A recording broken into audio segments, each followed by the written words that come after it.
谁都爱金钱，但金钱本身是什么？它其实是无好无坏的一个东西。但是我们从小到大，我们就是被这个文化设定了很多关于金钱的负面的想法和信息。这也是我们接下来的过程中，希望慢慢去给大家调整和拔除的东西。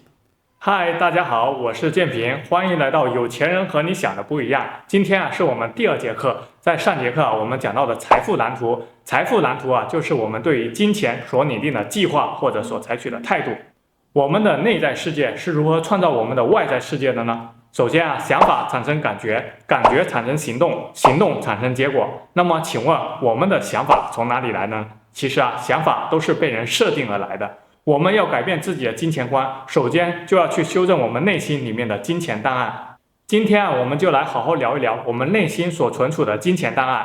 所以现在我们去看一看我们到底是如何被人设定的。第一种设定就是语言设定。我希望大家可以去回忆一下，你对于金钱的这些观念是被哪些人的语言设定了。举个例子就比如说很多人在你的成长过程中，很多人都会告诉你钱是万恶之源，对吧？还有我们中国人特别爱储蓄。我们对于储蓄的观念是什么？中国人认为人一辈子都会有个不时之需，都会有不好的事儿发生。我们要存储，防范于未然，未雨绸缪，对吧？我们还听说过一些说法，有钱人都很贪婪，有钱是一种罪过，钱很脏，你要努力工作才能赚到钱，钱是不会从天上掉下来的。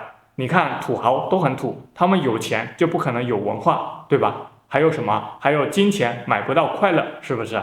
我记得我幼儿园的时候，5、6岁的时候，那个时候经济状况不是很好，老师他上课就喜欢教说，金钱不重要，金钱买不到幸福。然后我记得我回家的时候，我爸妈也说金钱不重要。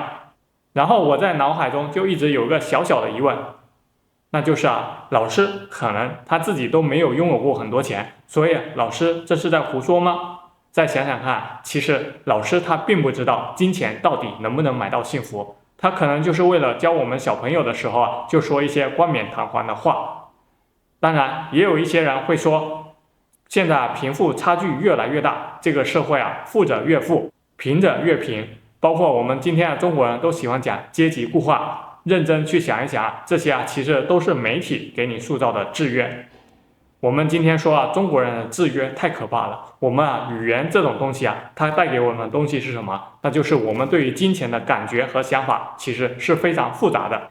我们没有谁不爱金钱，谁都爱金钱。但金钱本身是什么？它其实是无好无坏的一个东西。但是我们从小到大，我们就是被这个文化设定了很多关于金钱的负面的想法和信息。这也是我们接下来的过程中，希望慢慢去给大家调整和拔除的东西。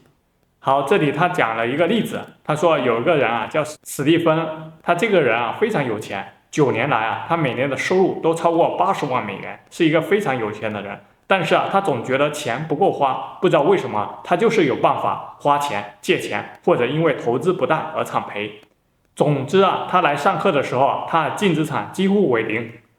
其实我认识很多这样的人，很有意思他们的收入还蛮高的。比如说我认识2口子他们加起来收入可能达到了100万，但是不知道怎么回事每年都很奇妙的能把所有的钱花光，就是几乎没有任何的净资产。所以史蒂芬在上课的时候，他就告诉作者说，他在他的成长阶段，他的母亲说有钱人都很贪婪，他们靠穷人的血汗赚钱，赚的钱够用就好，多赚就是猪。所以我们现在都能猜到史蒂芬他的潜意识上演的是什么戏码。他的母亲的语言把他制约了，他认为有钱人都很贪心，所以在他心里面，他觉得有钱和贪婪是画上等号的。如果他不想变成贪婪的人，他就觉得自己不应该变成很富有的人。好，所以说大家会想一想，他为什么不去理性的选择当一个有钱人，而非得赢得他妈妈或者别人的认同呢？其实我们每个人都知道这件事情是很蠢的，但是当我们真正回到自己身上的时候，你就会发现，其实我们都不是理性的人，在情感层面和在情绪层面上那种深层次的怕，其实都会战胜我们在理性层面所追求的东西，而我们会一直被这种潜意识里面的情感所制约。所以假如我们的潜意识是必须在情感和逻辑之间做出选择，那么情感几乎是每战必胜。下次当史蒂芬会遇到这个问题的时候，他就开始知道其实是潜意识，是我母亲灌输给我的。所以他就把他的母亲送到了夏威夷去过冬，让他的母亲住在一个非常棒的海滨公寓里面，而且是他自己投资的，他母亲就开心的不得了。他的母亲就突然觉得我的儿子好有出息很有钱，能让我住在好的公寓里面，他就很开心。其次史蒂芬他就有半年的时间，他不必招呼他的母亲。他说他在这半年时间内不再受到他母亲的语言的制约，在这个过程中，他就去重新设定自己的财富蓝图。什么叫做重新设定自己的财富蓝图呢？这里作者给出4个方面。我们都知道，潜意识所受的制约是决定了我们的思想，思想决定了我们的选择，选择决定了我们的行动。那么我们要改变的关键有4个因素。第一个是察觉。察觉什么呢？察觉就需要我们做一件事，就是写下你小时候听说过的关于金钱、财富和有钱人的话。我们把这些话都写下来。在我了解了这些关于金钱的描述之后，我再去做第2件事情，就是理解这样的事情是如何影响我们的财务生活的。比如说，如果我们认为钱是不好的东西或者怎么样，我们就会想方设法去丢掉它。比如说，我认为股票市场就是骗钱的，那么我就倾向于不去做股票投资。其实包括很多人都认为创业是九死一生，对吧？创业是很艰苦，至于创业本身到底是不是九死一生，我不知道。但是我唯一知道的是，我们自己的创业的观念就是被别人设定了。